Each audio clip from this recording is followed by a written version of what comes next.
Frederiksborg Castle is one of the most famous castles in Denmark and most beautiful palaces in Copenhagen.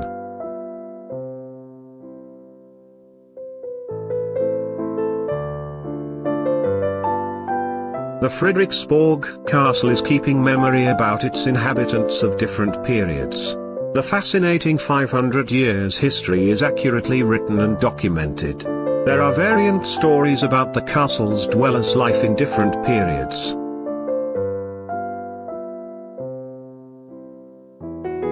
For example, in 1659 during the Second Northern War, the castle was captured by the Swedes who took most of its artworks as war reparations. During the Swedish occupation, the Queen of Sweden, Hedvig Eleonora of Holstein-Gottorp, used the palace and hunted in the woods with the English envoy to Sweden. Another story saying, James VI of Scotland visited the Frederiksborg Castle on the 13th of March 1590 after his marriage to Anne of Denmark. He gave money to the poor, to the keeper of the park who lent the couple horses, to a woman who kept pheasants and spruce fowls, and 100 Danish dalers to the captain of Frederiksborg for his officers and servants.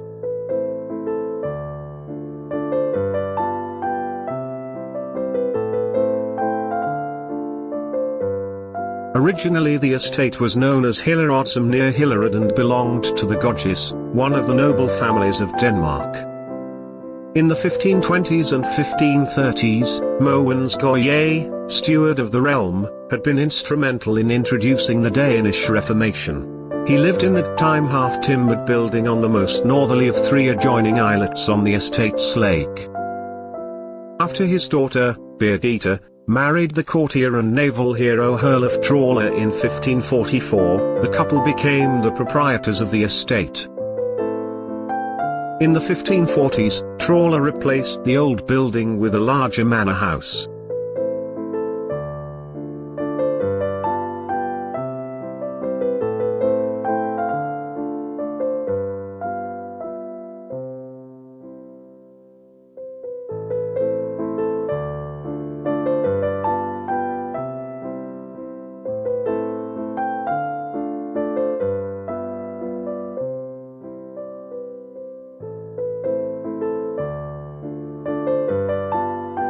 Designed by Adrian de Vries, the Neptune Fountain is considered to be the castle's sculptural masterpiece.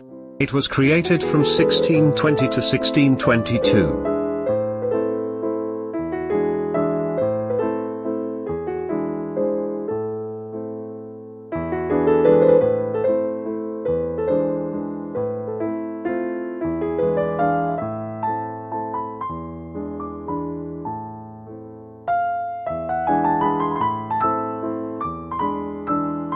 In 1550, Frederick II, who was King of Denmark and Norway from 1559 to 1588, concluded an exchange agreement with Herluf Trawler and his wife whereby Trawler received the manor of Skofkloster in the south of Zealand, while the king acquired the Hillerødsum estate.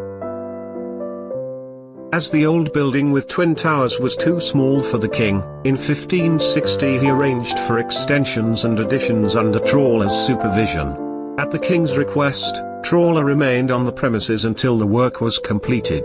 The king then renamed the estate Frederiksborg, literally Frederick's Castle.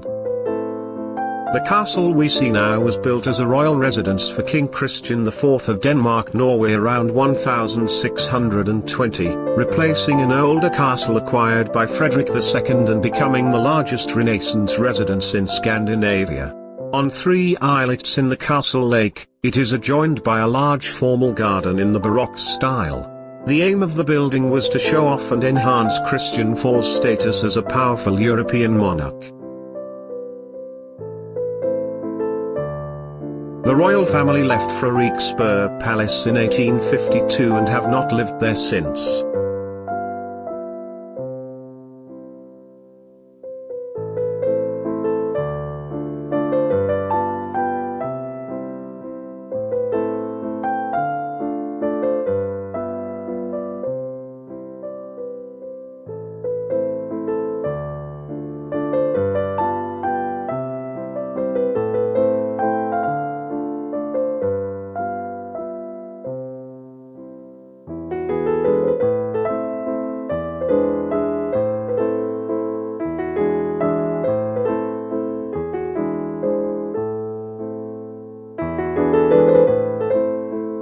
The chapel was the scene of the coronations and anointments of all 8 the Danish monarchs from 1671 to 1840 except for that of Christian VII. The chapel's most significant artifact is the organ, built by Esargus Compennius in 1610.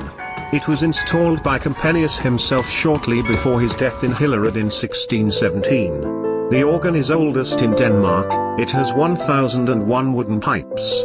Its original manually driven bellows has been preserved. The instrument is richly decorated with ebony, ivory and silver.